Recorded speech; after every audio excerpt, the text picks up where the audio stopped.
Allt frá því að sjónvarpið hóf starfsemi sína hefur það verið venja á gamlárskvöldi að rifja upp það sem markverðast hefur þótt í fréttum hvert ár. Við sjáum hér nokkrar af fyrstu fréttamyndum sjónvarpsins úr annál frá fyrsta starfsárið þess, 1966. Þulur er Ólafur Ragnarsson. Laugardaginn 25. janúar gekk mikið óveður yfir landið og olli miklu tjóni. Meðal annars fuku þá þökin af landsmiðjunni og heildversluninni Heklu í Reykjavík í heilu lagi. 10 morguninn tóku starfsmenn Heklu eftir því að þakið var að losna og voru þá strax fluttar burtu bifreiðar sem stóðu í portinu. Þegar því var nýlokið fauk þakið af í heilu lagi. Talið er að verðmæti bílana sem fluttir voru burtu hafi verið 2 milljónir. Geysi mikið særók fylgdi þessu veðri í Reykjavík og mikil ísing hlóðst á skip og báta í höfninni og ófært varð þær götur er liggja að sjónum. Veðrið þessu fylgdi snjókoma allt land og urðu vegir víða alófærir, en ekki var meiri háttar tjón út á landi þótt víða þykju þakplötur af húsum.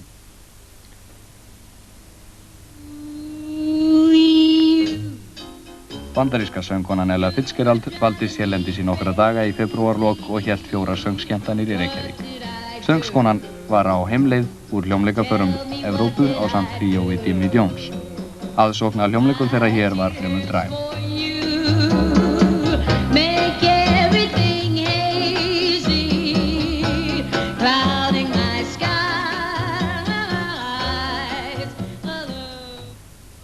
Dönsku forsætisráðherra hjónin Jens Otto Krag og frú Helle Virkner Krag voru heiðursgestir Blaðamannafélags Íslands á pressuballi sem haldið var að kvöldi 19. mars.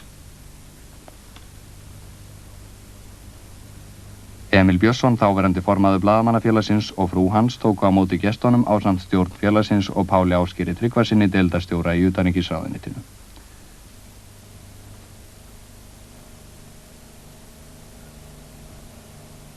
Jens Otto Krag flutti aðalræðuna á pressuballinu og sagði meðal annars að eitt viðkvæmasta mál í samskiptum Dana og Íslendinga, handritamálið, yrði senn til lykta leitt. Sagði ráðherrann að Íslendingar og Danir stæðu nú nær hvorir öðrum en nokkru sinni fyrr.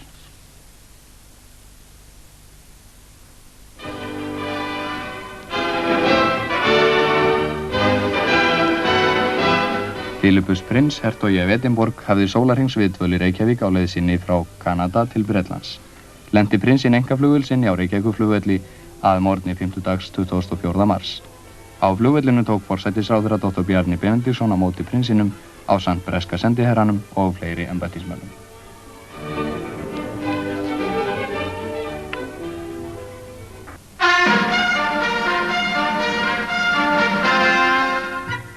Kosningar til bæjar og sveitarstjórna fóru fram 22. maí.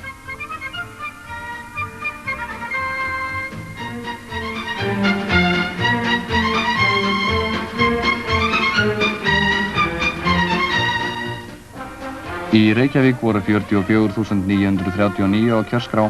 Úrslit urðu þau að Alþýðuflokkurinn hlaut 5.679 atkvæði, Framsóknarflokkur 6.714, Sjálfstæðisflokkur 18.929 og Alþýðubandalag 7.668 atkvæði. Borgarstjórinn í Reykjavík var meðal hinna fyrstu sem greiddu atkvæði. Alls greiddu 38.990 Reykvíkingar atkvæði í þessum kosningum. Borðar með merkjum flokkana voru strengdir yfir göturnar með loforðum og góðum fyrirheit.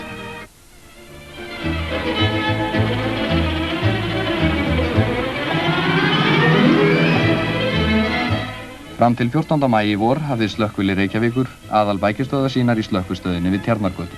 Þar hafði slökkviliði verið í 53 ár eða frá því í janúar árið 1913. Þá voru fastir slökkvilismenn 2 en 36 voru í varalífi.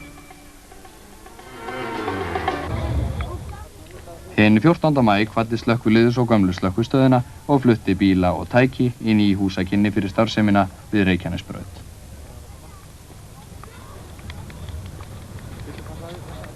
Sírenur voru þeyttar í kveðjuskyni.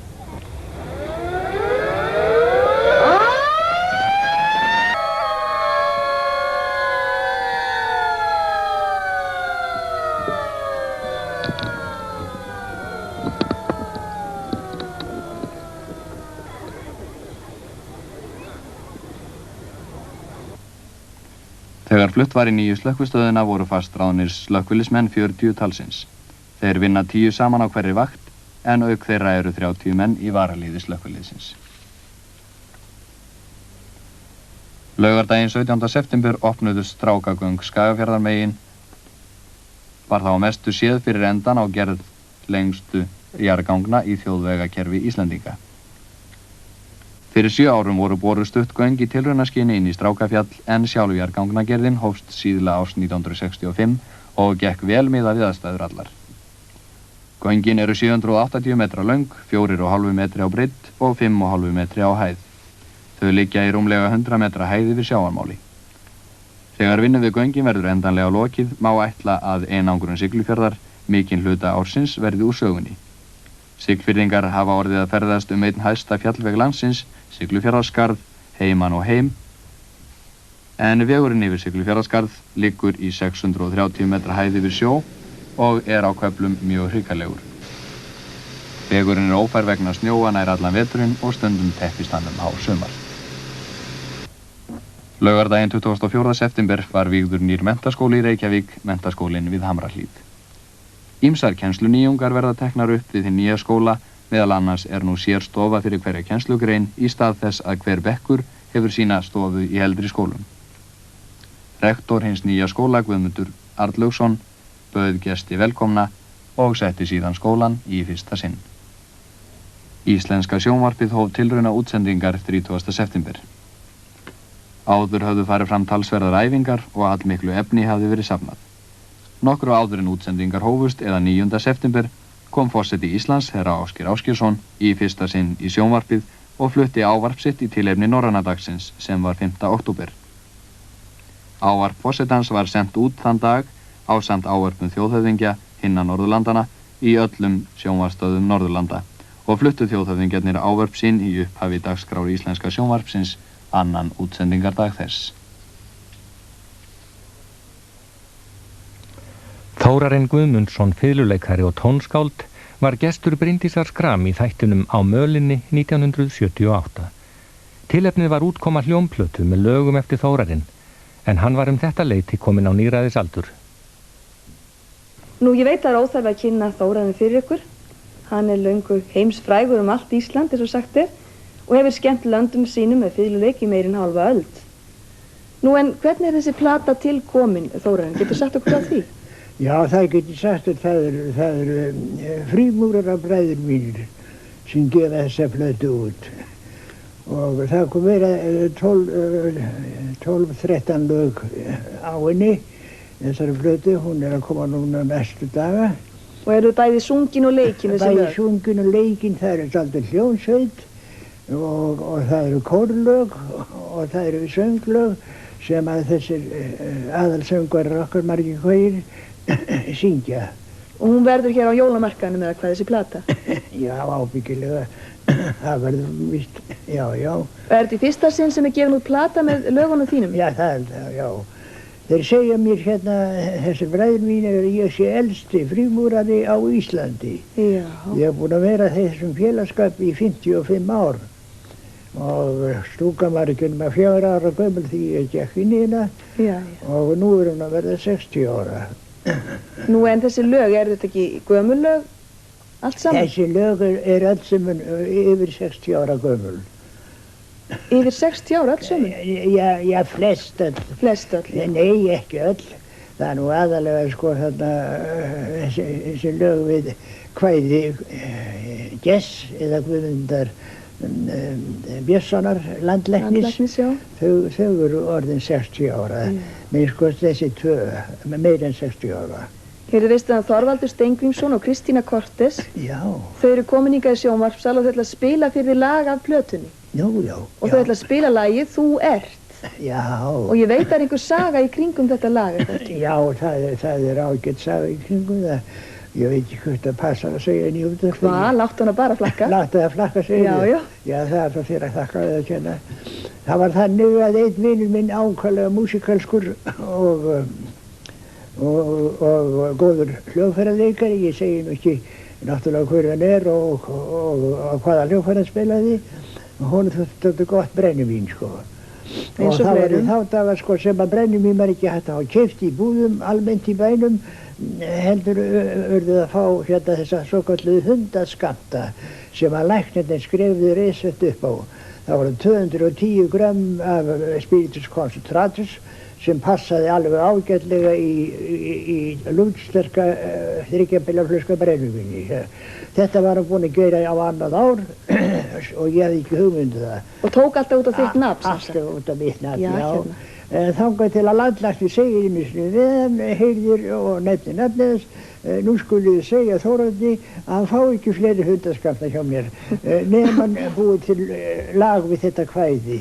Nú já, hvað kvæði var það? Það var þá lag í tilefni af fæðingu yngstu dóttir hans, eða yngsta bassi, þessi dóttir hans, hann átti víst 2 drengi held ég fyrir, ég mannur ekki svona, það ger heldur ekki til, og hún var skýrð Ósk. Dóttirinn, fyrsta dóttirinn. Já, og hérna kvæði endar á þess að þú ert Ósk, þú ert Óskinn mín, og ég býð þetta lag, ég var hrifinn af kvæðinu, það er alltaf þú ert hjá honum, og svo vidara, og lagið kom fljótt og ég fyrir hinn til landlæknis, og þau eru þá 2 heima, frúin og hann, og klukkan 10 á sunnudagsmorgni, og þar var einhvern spínett eða píanóræfill og ég reyndi að spila þetta. Hann gat nú ekkert sungið, en hann var strax mjög hrifinn og kemur til minn breiður faðminn og segir Þórarinn, það er alltaf munur þegar skáld og tónskáld fallast í faðma. Og faðma mig og má ég ekki bjóða þér viski. Nei, þakkaði nú fyrir ekki svona klukkan 10 á sunnudagsmorgni, það er nokkuð snett sko.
Söngvaleikurinn Ævintýri á gönguför eftir J.C. Hostrup hefur oftsinnis verið sýndur hér á landi og jafnan við miklar vinsældir. Í fyrsta sinn fyrir meira en öld. Þetta verk var sýnt á fyrsta leikári Leikfélags Reykjavíkur 1897-98. 1978 var atrið úr Ævintýri á gönguför tekið upp í sjónvarpsal og lék Erlingur Gíslason þá skrifta hans en Þorsteinn Stephensen krans kammeráð. Það var sýnt í þætti sem Bryndís Gram hafði með höndum. Við ætlum að bregða upp mynd úr öðrum þætti leiksins þar sem skrifta hans kemur á fund Krans kammeráðs.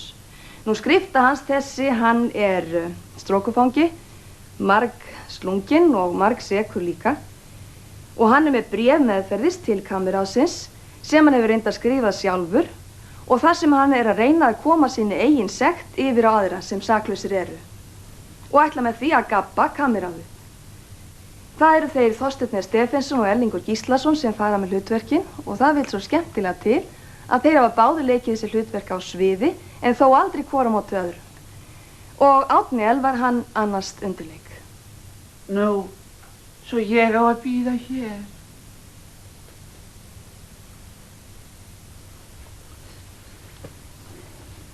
Jæja. Ýmislegt hefur maður nú brallað dagana. Þetta ósvífnast af öllum mínum skammarstríkum. Þjófurinn sætir yfirvaldið heim sem allstar að leita hann. Ég vil anskoti. Fylgt upp á tæki. Því sló niður í mig eins og eldingu og góðri hugmynd hef ég aldrei getað hafnað. Hún kann líka heppnast ef þjófurinn slunginn og yfirvaldið heimst. Ég sá hann aka út við annan mann og koma einan heim aftur, svo hann sem stendur konulaus, það að segja stjórnlaus. Tækist mér að beina athygli hans að einhverju öðru en mér, þá má hundur heiti í höfuð á mér ef ég gæti.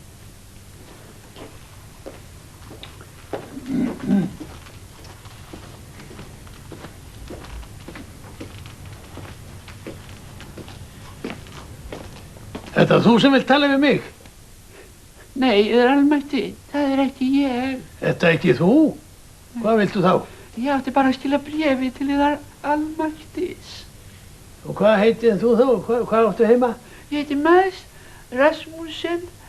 Ég á heima hún í Elmatóttum. Elmatóttum? Já, það jú einhvers staðar nálægt Friðriksborg.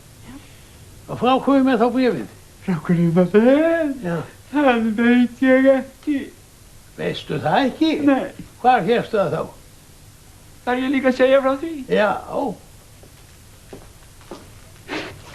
Nú, ég get það svo sem. Ég átti sko heima í garðholinu minni fáein stykkilsbréf. Já. Og hugsaði með mér, hvað á ég að gera við þau? Það væri kannski hægt að fá eitthvað fyrir þau, hugsaði ég. Já. Það væri víst reynandi að koma þeim í verð á Helsingieyri. Já, Helsingieyri, já. Og þá sagði maðurinn, heyrðu, þú getur brugðið þér þangað stemmi fyrramálið, sagði hún. Sagði hún, já. Nei, sagði ég legg það ekki á byttjurnar, sagði ég. Það er nógu lagt á þær fyrir því. Já. En ég telði ekki eftir mér að fara það gangandi. Og þá lét Mari sér það vel líka. Og svo settum við stykkilsbyrni í tvær stórar körfur og svo hélt ég á þeim. Já, og komstu svo til Helsingírar? Nei, ekki strax. Þetta langur vegur og ég þurfti að rogast með tvær stórar körfur. Ég lagði af stað í gær þegar sólsett var og komið til Helsingíri fyrir snemma í morgun. Og seldu þú svo hindberinn þar? Nei, það er alveg það gerði ég ekki. Hvað, gast ekki selt hindberinn? Nei, því það voru ekki hindber sem ég var með, það voru stykkilsber. Já, það gerir sama gagn. Gastu þá ekki selt stykkilsberinn? Jú. Já. En það tók sinn tíma. Já. Ég satt lengi auðum höndum og þá kom loks maður og keypti pott. Svo kom annar og keypti hálfpott. Já, það eru 2 pottar. Já, en þá var komið hádegi að ég var búinn. Já. En loks gat ég tæmt körfunar og þá hugsaði ég með mér, nú var best að fara heim. Og svo lagði ég á stað. En hvar fyrstu á bréfið? Já, nú kem ég því strax. Já. Þegar ég kom á bara rétt út fyrir bæinn, þá mætir mér maður á háfetaðri tröndu, horfir á mig og segir síðan, heyrðu, hvert þetta fara? Fara? Segir hann. Segir hann, já, segir hann. Ég er að fara heim, segir ég. Já. Hvað áttu heima, segir hann. Já. Elmatóttum? Í Elmatóttum, já, segir ég. Já. Heyrðu, lagsmaður, viltu koma skilaboðum fyrir mig til Birgidómarans á Strandvendi? Já, það er ég. Segir hann. Segir hann, já. Já, það skal ég gera, segir ég. Ef ég fæ eitthvað fyrir það, segir ég. Hérna er 1 mark. Takk. Segir hann. Nei, já, segir hann. Svo tók hann bók upp úr vasa sínum, sett hann á hnakknefið fyrir framan sig og skrifaði eitthvað í hann. Og þegar hann er búinn að skrifa í bókina þá rífur hann blaðið úr bókinu, brýtur það vandlega saman, réttir mér það síðan og segir, viltu koma að þessu? Það skal ég gera, segir ég. Og vertu nú sæll, sagði hann. Já, vertu sæll. Nei. Sagði hann. Sagði hann, já. Og svo ríður hann í burtu. Nú, og ég hélt aftur á stað. Nei, fáðu mig bréfið. Já, alveg rétt. Býðum við. Já, hérna er það. Og verið nú sæl. Nei, býtu svolítið. Má að sjá hvað þetta er. Frá Holmberg konsúl. Það þekki ég ekki. Hvað er þetta? Getur það verið? Heyrðu, ertu nú alveg viss að þetta sé satt? Nei, þetta getur allt saman verið haugalígi. Nei, hvaða óskup er að heyra? Já, en það er almennt, hvað veit ég það? Ekki skrifaði ég það. Nei, það er satt. Æ, hvað á maður að gera? Helena, nei, nú er hún ekki heima. Heyrðu, var þetta fínn maður sem skrifaði bréfið? Fín? Já. Það voru litla sem hann var fín. Hann var svona alltaf eins fín eins og ég þar almætti. Já. Og má ég nú fara? Nei, þú var kyrr. Já, það var þú. Nei, það myndi ég hjálpa mig. Hvað á ég að gera? Maður nú bara... Má ég þú ekki fara? Nei, þú mátt býtu. Þú mátt ekki fara. Æ, hvað er ég að gera? Heyrðu, þú getur... Já, hvað getur þú? Já, þú getur ekki með mér til kona minna, það getur þú. Já, en hamingjan góða, ég ætla að fara heim í kvöld. Þú getur það ekki? En ef það hræðileg heit, gæti þér að? Að því má gæta, að það mun græta. Hana sem vonast heim eftir þér. Ef ég skal dvelja, ángist mun kvelja, hana það Sjáið þér. Maríðum segir mæða mikil maðs hefur dottið færi bjargað sér, eða þá hann stekkur út á knæp og drekkur allt saman upp frá mér. Ég vil ei taka orð mín tilbaka, allt þetta raus fær ei dugað þér, úr því fyrst sker ég. Alls saklaus er ég, Guð verið vitni mér. og þó að bréfið yðar spilli frið, Saklaus er ég sem sauður jötu við. Þú mátt ei fara, því sem ég svara, því nei þokar við. hér verður að grípa til annarra ráða. Bóndagreið minn, eigi þó kemur fram eins og auðli frekar við það, skal taka fast í fangelsi kasta þeim sem að bera blað. Það sem kallast lög þessa last, lögin þá segir heru beggja flast, farið það í fjanda framar skal ei standa, lengur við húsdyr hans. Ljúft skal ég gera. Látið mig vera, tortrið ég vil ei víst ekki nei. Heyrðu, Sko snáðar. heyrðu þarna áðan, þú skildir orð mín ei. Mads Rasmussen var nafnið það ég veit. Jú, Vert ei reið og farðu upp í sveit. ég skal mig pakka, yður ég þakka, yðar óskapler heim. Ó, þetta er þó alveg ómúlegt fólk sem maður hefur með að gera. Það veit ég að Helena verður bálvond af því ég hélt ekki í hann. Men hvað átti ég að gera þegar maður fór að yppa sig? Ég verð bara að skrökveðja henni að ég kannist mæta vel við mannin. En hvað á ég nú að taka til bragðs? Geri ég eitthvað upp á eigin hand þá segir hún, það er vitlaust. Sendi ég boð eftir henni, þá verður hún vond og kemur samt ekki. Og fari ég strax til Strandbergs, þá lík ég ekki við skriftirna í tæka tíð og þá verður þau bæði bálvond við mig í fyrramálið, Hrefstjón og hún. Það verður líklega best fyrir mér að ljúka við skriftirna fyrst og fara svo að Strandbergi.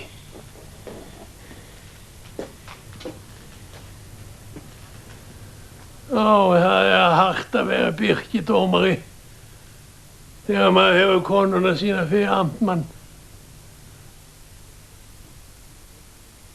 Veturinn 1972 til 73 var skemmtiþátturinn Kvöldstund vinsælt dagskrárefni í sjónvarpinu. Hér var slegið á létta strengi, sungið og spilað, hljómsveitir og söngvarar komu fram. Ýmsir sáu kynningar í síðasta þættinum Jónas R. Jónsson. Hann rifjaði þá meðal annars upp nokkur atriði frá liðnum vetri.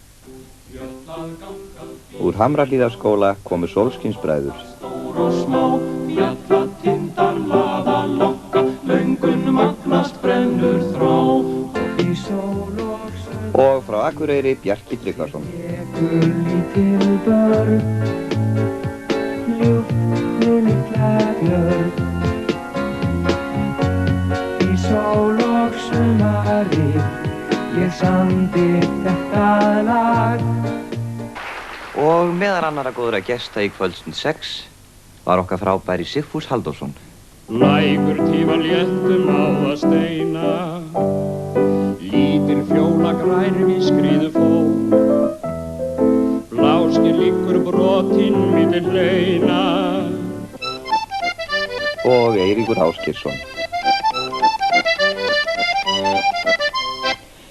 Og síðan fengum við okkar gömlu góðu hljóma.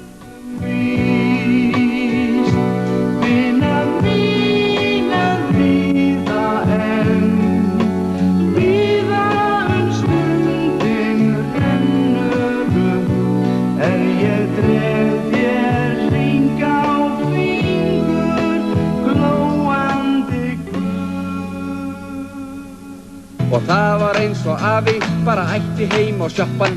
Hann var allan dag að fá sér þar eitt lítinn. Svo kom hann heim á móttinni, var allur blár og blóðuga og bölvand eins og tarfur upp úr skítinn. Og svo fór ég í stríðið til að drepa German people, en dátana var eins og blindar kálfar. Þeir standa bara og skjóta eins og skunkar út í loftinni og skjálfar, svo þeim mittar í sig sjálfar. Og Oppi sér hana ensku, þeim eins og hóp og bíllinn, og alltaf liggi fyllir í og róti. En generalinn gamli eins og draugur upp úr gröfin, og svo drepast honum úr ræðslu í fyrsta skoti. La-la-la-la-la-la-la-la-la-la-la-la-la.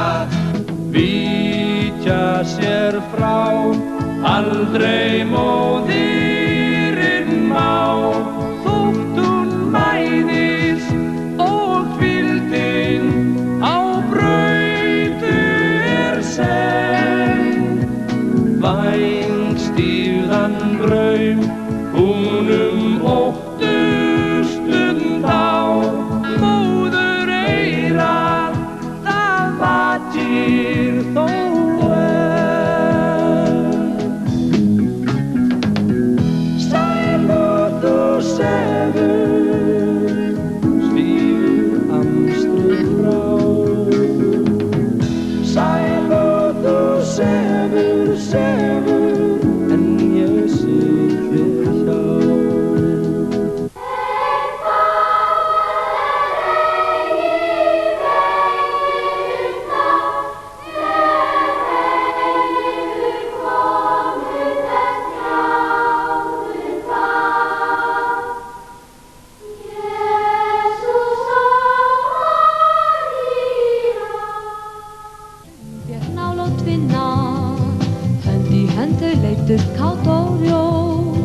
Sætli börn sjaldgæft að finna, ég syng þau mín allra bestu ljóð.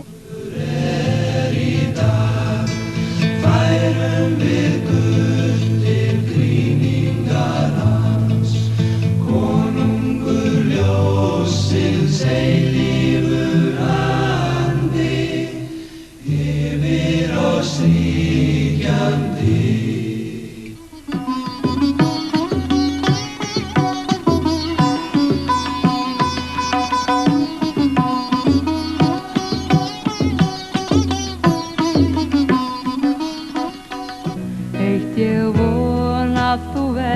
Alltaf minn, og ég veit að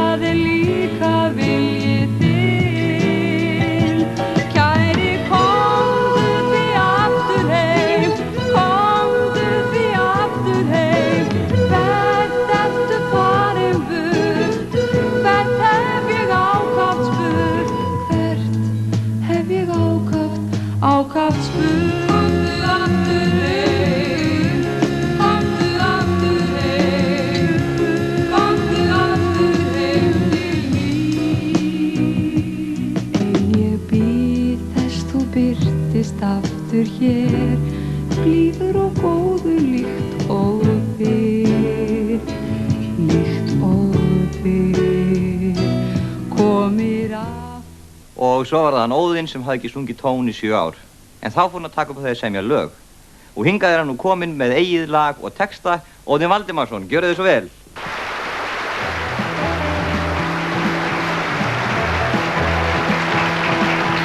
Á Akureyri, Akureyri, sefur fólk ei ró, þó komi sétin blá nóg. Á gömlu góðu Akureyri, þar margt skeður sem margar gleður, þegar kvölda fer, komdu vertu þá með mér. Á gömlu góðu Akureyri,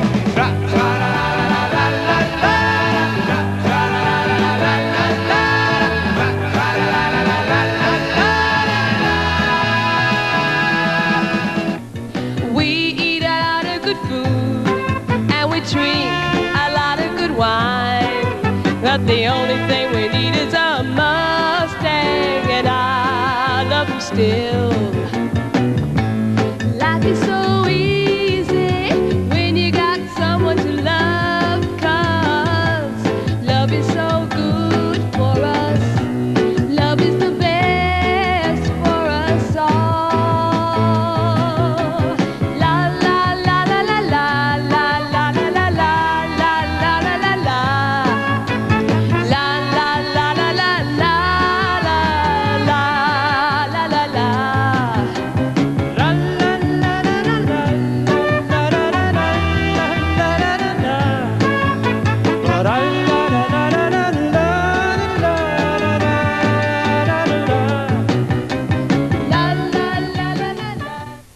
Árið 1967 brautskráðust 239 stúdentar frá menntaskólanum í Reykjavík.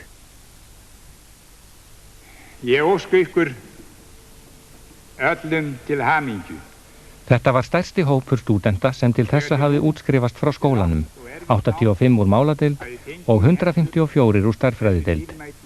Skólaslita athöfnin fór fram í Háskólabíói miðjan júní eins og endranær, og hér hafa stúdentar tekið við prófskírteinum sínum úr hendi rektors Einars Magnússonar. Í þætti skólan 1967 var sýnt frá athöfninni, talaði stúdenta og rektor og brugðuð upp myndum úr skólalífinu.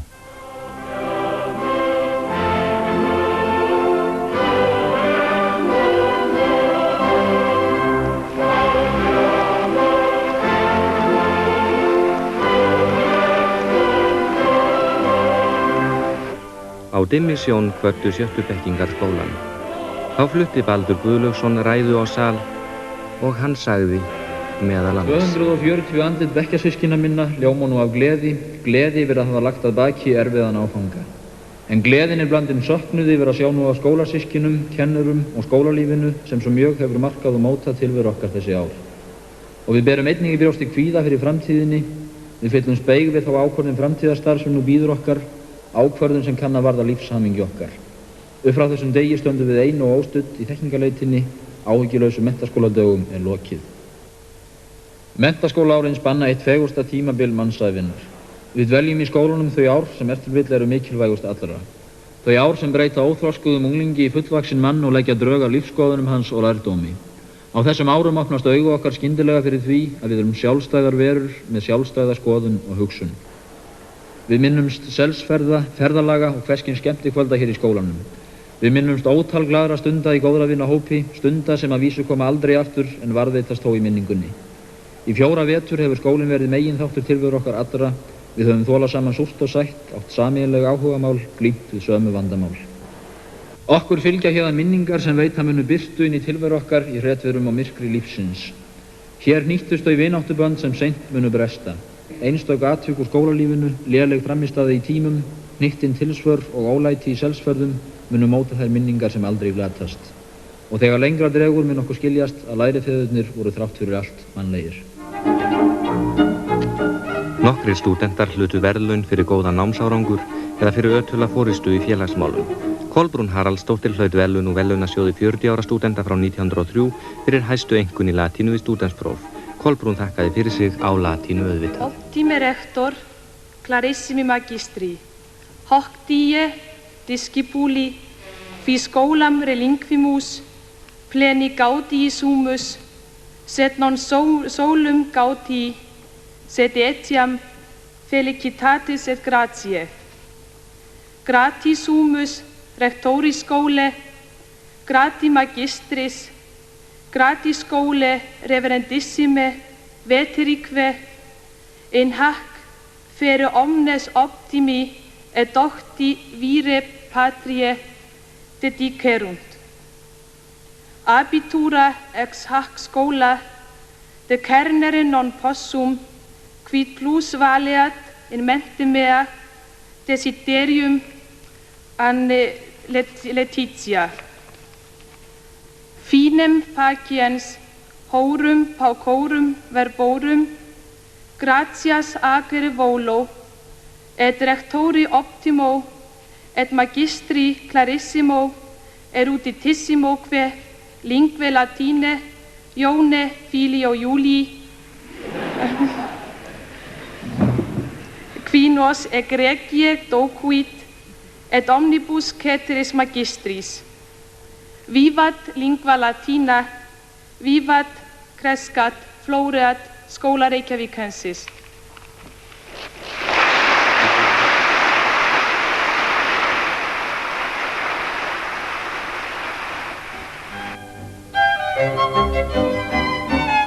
Kannski var latínuprófið einna erfiðast.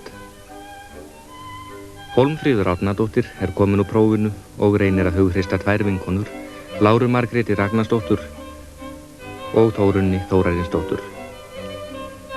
Nú er það munnlega prófið, textinn, málfræðin. Við skulum nú fylgjast með þeim að prófborðinu og forvitnast það hvernig latínupróf fer fram. Það er 7. C, Lára Margrét Ragnarsdóttir næst. Það er Jón Júlíusson, latínukennari, sem spyr, en prófdómari er Dr. Jón Gíslason, skólastjóri Verslunarskólans. Það sem við sjáum nú er aðeins brot af öllu prófinu og meðan Lára er spurð björunum úr, fær Þórunn, sem kemur upp næst, að undirbúa sig. Nonum calenda septembres, hora fere septima, mater mea indicat ei apparere nubem inusitata et magnitudine et specie. Usus ille sole, mox frigida gustaverat jacens studebatque, poscit soleas ascendit locum ex quo maxime miraculum illud conspici poterat. Þetta gera svolítið að leggja út textan? Hann var í Mísenum og hafði sjálfur á hendi stjórn flotans. Já. 23. ágúst, nálega 7. stund, sagði móður mín mér, eða benti móður mín mér á, að hún sæi óvinnulegt ský og mikið hvað snerti stærð og útlit. Já. Hann hafði verið í sólbaði og tekið kalt bað og borðað liggjandi og las nú. Já, við athugum lýsingarorðið af sól, hvað er það? Já, það er solaris. Já, en enskur myndi það breytast í? Solar. Solar. Þetta er sama þróun og til þess að stjarna, það heitir? Stella. Já, og fleiri orðum. Pólar. Já, pólar. Og svo að tungl heitir á latínu? Luna. Luna og lýsingarorðið verður? Lunaris. Lunaris og enskur myndi það verða þá? Lunar. Sama þróunin. Ef við lítum þarna orðið jacens, þá þýðir það sem sé liggjandi. Slík málfræðilega þá myndum við kalla þetta lýsingarhátt þarna nútíðar. Lýsingarhátt nútíðar. Í þessari stöðu myndi hann greinast sem participium conjunctum. Og þá var þarna sögnin studebat, það er af sögni studeo og lýsingarháttu nútíðar þeirri sögn, hvernig er hann? Studens, og það er sama okkar orð? Og student. Íþróttafélag er starfandi í menntaskólanum í Reykjavík. Þessi keppni í pokarhlaupi fór fram í íþróttahúsinu að Hálogalandi á liðnum vetri á hinni árlegu íþróttahátíð félagsins.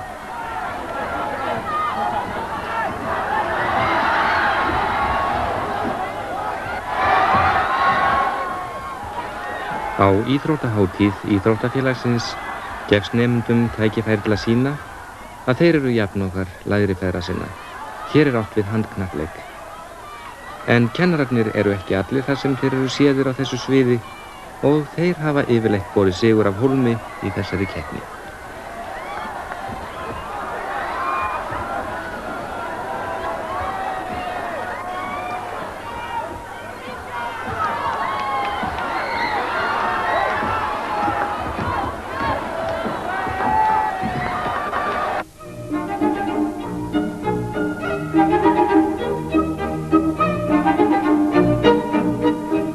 Einar Magnússon er rektor menntaskólans í Reykjavík.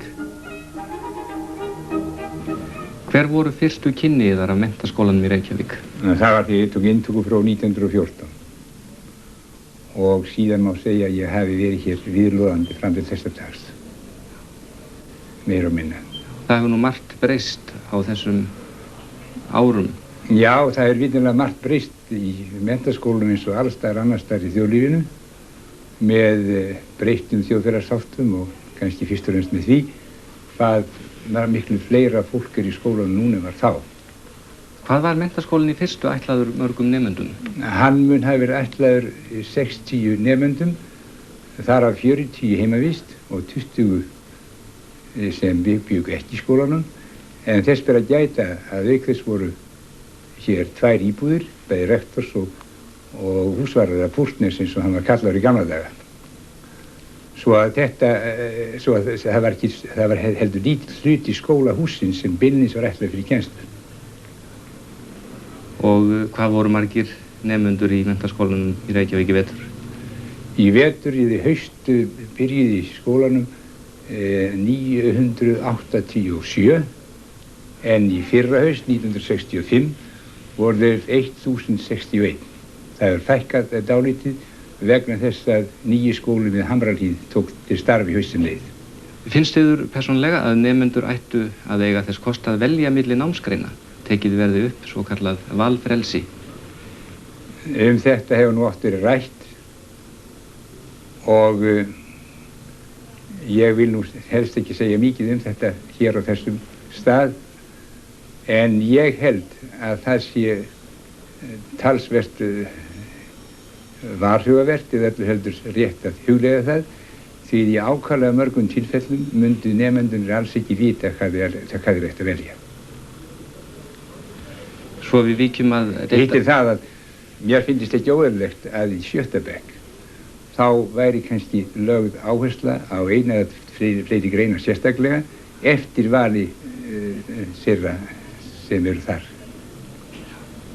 En hvað snertir deildaskiptingu, mála og stærðfræðideild? Finnst þið slík skipting að rétt á sér eða teljið þið að auka í deildirnar? Ég vil heldur ekki segja mikið um þetta mál. Ég veit að þegar ég var stúdent þá var aðeins ein deild, það er að segja allir læru það sama, sumur lærðu sumfögin vel og önnur illa eins og gerist það gengur, en ég hef ekki orðið var við annað heldur en að minn aldursflokkur hafi geta lært svo sem það sem vera skildi og hafi staðið vissu leyti undir þeim framförum sem hafa orðið í þjóðfélaginu síðan. Eins og núna er komið þá er þessi deildaskipting hér í menntaskólanum mikið vafamál. Það eru allt of margir að mínu viti sem leggja inn í stærðfræðideildina sem ekki eiginlega beinlínis eiga þangað erindi. Ég held nærri því að þetta sé til athugunar hvort að slík deildaskipting sé eiginlega nauðsynleg.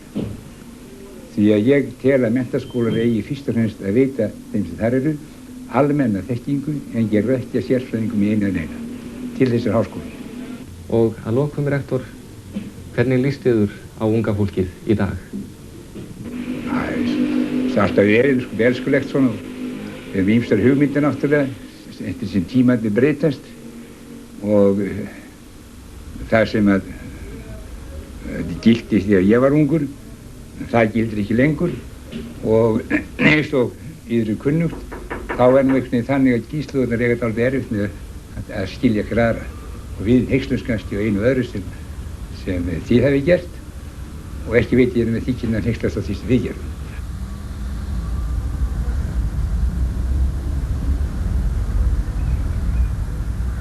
Það var svo sannarlega kátt í höllinni, það er að segja Laugardalshöllinni, 20. júní árið 1980. Á sviðinu var Sinfóníuhljómsveit Íslands og stjórnandinn Kurt Herbert Adler fyrir troðfullum sal áheyrenda og fyrir framann lágvaxinn maður með hvítan vasaklút í hendi, engin annar en Luciano Pavarotti. Þetta var einn liður í listahátíð í Reykjavík.